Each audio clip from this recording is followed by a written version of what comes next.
ما هو المنجنيز؟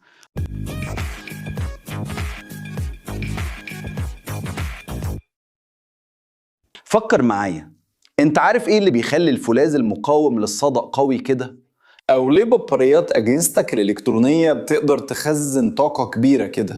الإجابة في عنصر كيميائي غالبا عمرك ما سمعت عنه، لكنه موجود تقريبا في كل حاجة حواليك: المنجنيز. النهاردة هنتكلم عن المادة المدهشة دي، وهنفهم ليه هي مهمة قوي للصناعة الحديثة وللتكنولوجيا اللي بنستخدمها كل يوم.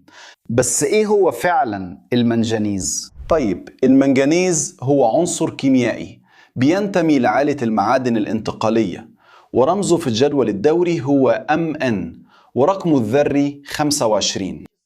هو معدن لونه رمادي فضي، وليه صفات مميزة جدا. هو صلب، قابل للكسر، وسريع التفاعل، رغم انه واحد من اكتر العناصر وفرة في القشرة الارضية، وبيجي في المركز الخامس من حيث الوفرة.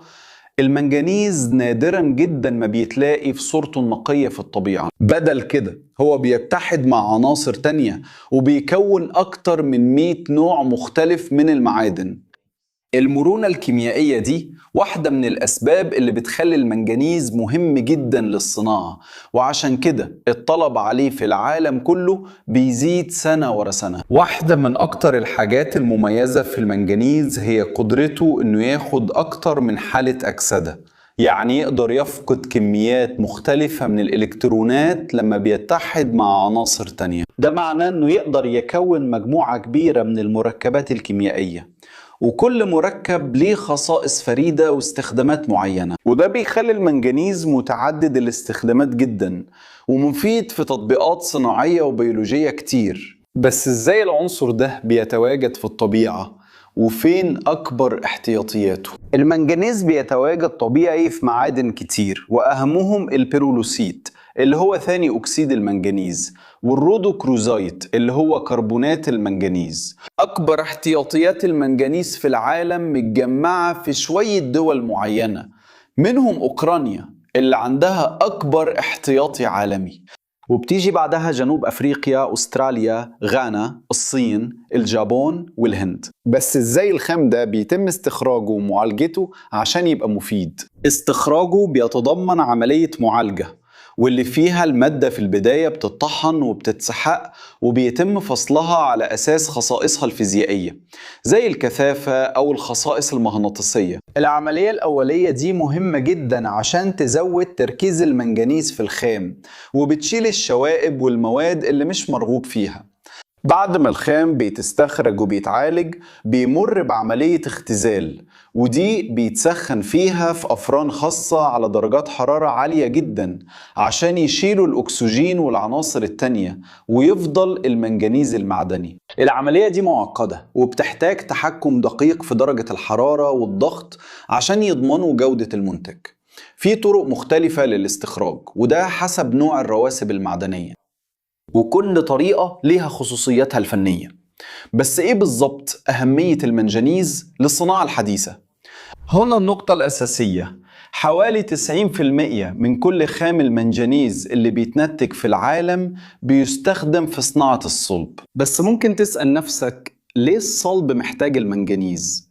بص، مع إن المنجنيز معدن هش لما يستخدم لوحده، لما بيضاف للصلب كميات صغيرة عادة من 2 ل 13% من التركيبة الكلية، هو بيغير خواص المادة دي تماما.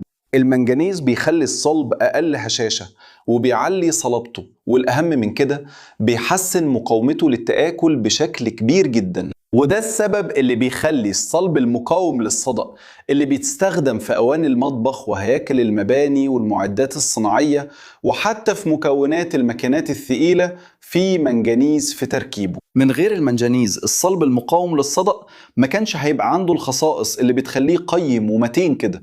بس المنجنيز مش بيتستخدم بس في صناعة الصلب. في صناعة البطاريات مثلا، المنجنيز هو مكون أساسي وما ينفعش يتبدل بسهولة.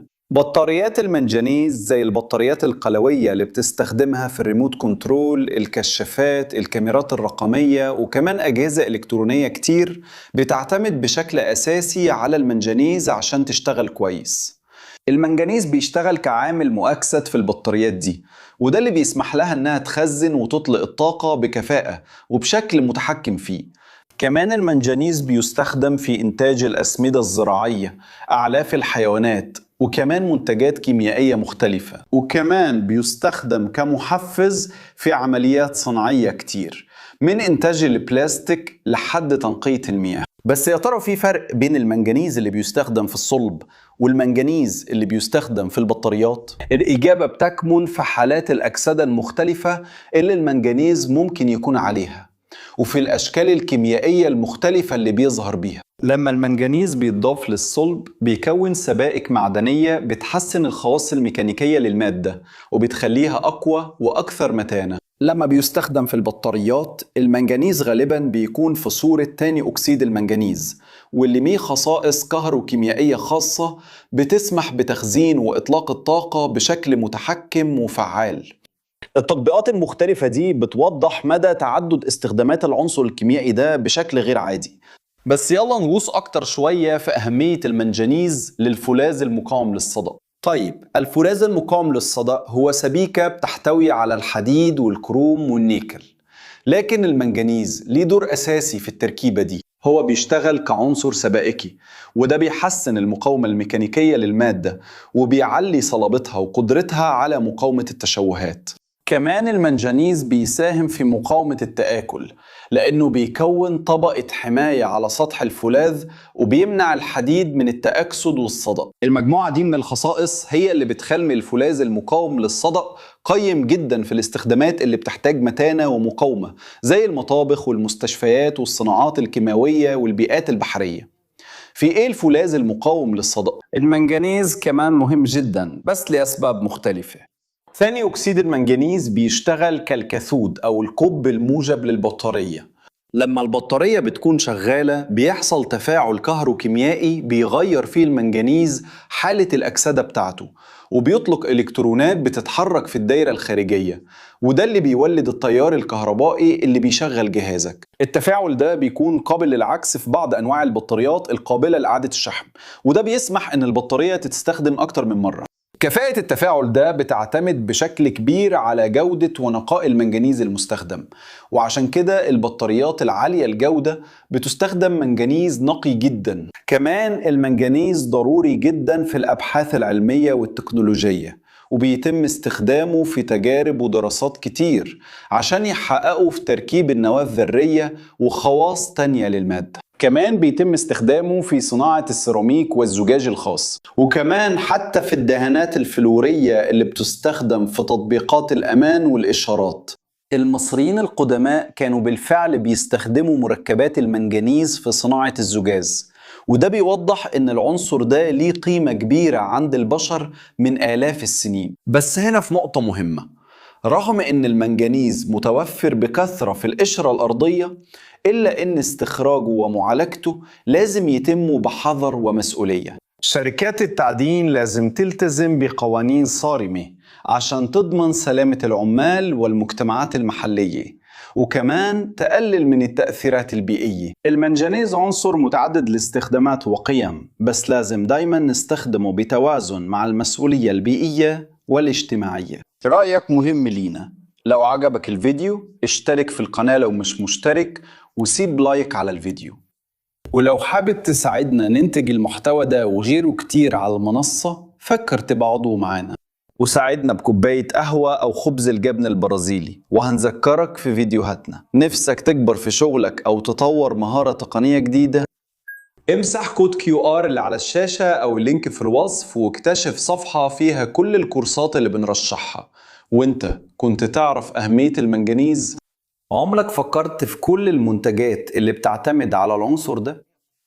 سيب لنا في التعليقات ايه اكتر حاجة لفتت انتباهك عن المنجنيز. ولو حابب تعرف اكتر عن عناصر كيميائية تانية بتشكل عالمنا، هنا جنبك في خيارين لفيديوهات ممتعة لازم تتفرج عليهم عشان توسع معرفتك وتشبع فضولك. ولو حابب تدعمنا كل اللي عليك تعمله هو تدوس لايك وتشترك في القناة وتفعل الجرس، وفكر كمان تبقى عضو في القناة. وده كان كل حاجة يا عشاق الهندسة، تحياتي ليكم واشوفكم في الفيديو الجاي.